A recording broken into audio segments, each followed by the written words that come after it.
Hello there, and welcome to the first exciting installment of Goldeneye 007 for the Nintendo Wii, the hotly anticipated remake to the wildly successful and incredibly popular Nintendo 64 game of the same name, Goldeneye. We will be joining 007 James Bond on his international journey all over the world in an attempt to stop the local terrorist organization from doing whatever, blowing up the world, taking it over, stealing a lot of money, whatever their objective happens to be. There is an introduction video to this. It takes like 10 minutes for it to eventually load though, but I'm going to cut out most of that for you. Right now, for this first episode, I'm going to be flying solo. I have a friend in the queue that wants to join co-hosting, but his computer is currently on the fritz, so hopefully I'll get that fixed soon.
And there you have it. That's what you should be expecting from this game. Lots of explosions and Daniel Craig beating you up.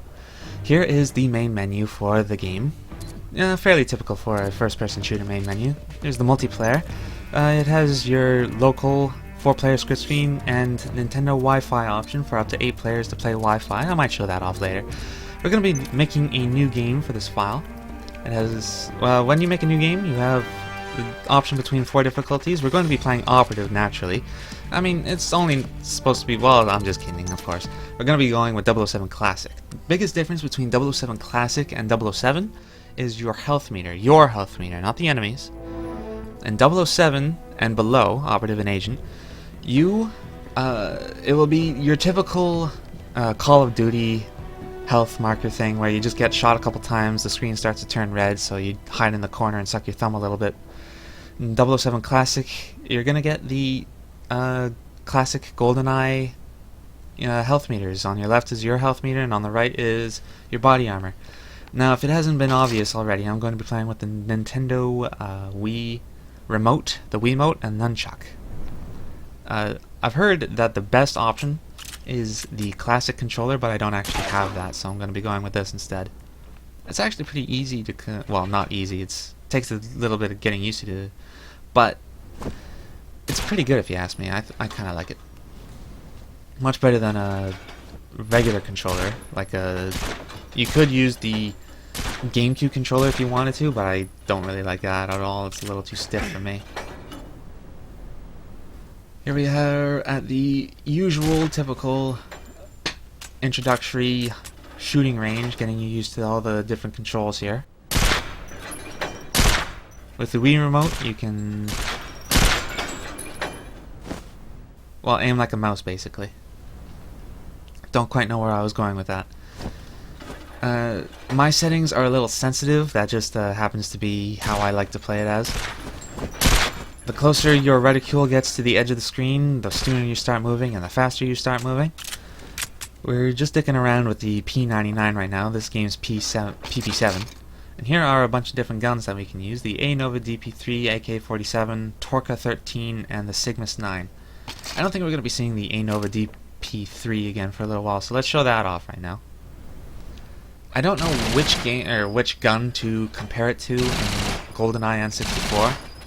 It's a pretty good one though.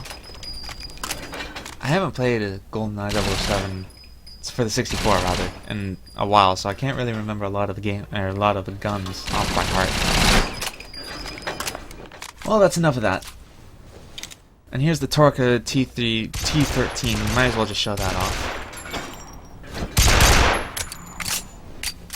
Much smaller clip than the P99. I would compare this to the DD44 Dostrovia, I think. Shaking the nunchuck is your melee attack, and you use the melee attack to punch buttons, open doors. And here we are introduced to the stealth part of the tutorial. It's walking us through all the different commands here. You can press the A button while you're walking to sprint. You can leap over objects by holding close to it and pressing A. If you press up on the D-pad on the Wii remote, you can put the silencer on your P99. All the guns, pretty much all the guns anyway, have some kind of secondary function. Not usually as useful as a silencer, but some kind of different function. The only problem with how it's set up is that you're going to have to shift your entire hand up the remote in order to press the up on the D-pad, but that's a minor complaint.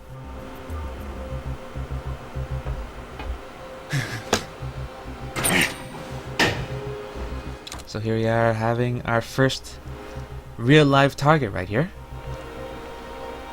Just make your way up to him slowly, just muscle your way through these tutorials here.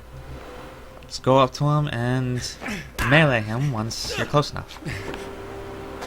And you take him out silently. Pick up his gun. The AK-47, no longer the KF-7 Soviet. There is our objective marker way in the back there. It is 30 meters away. 30 meters away right there. And here is the emblem for Her Majesty's Secret Service. Just so you know that they know what they're doing. There's a guard right there. But he's seen us. So we gotta take him out quick. There's no time to run up there and melee him, just gotta snipe him in the face. Kinda sucks for him. I mean, he was only supposed to help me out with my training and I wound up shooting him in the face. And that concludes the tutorial. Here we are seeing the control options again. If you don't like the settings on your Wii remote, you just punch the hell out of that button and you have completed the mission.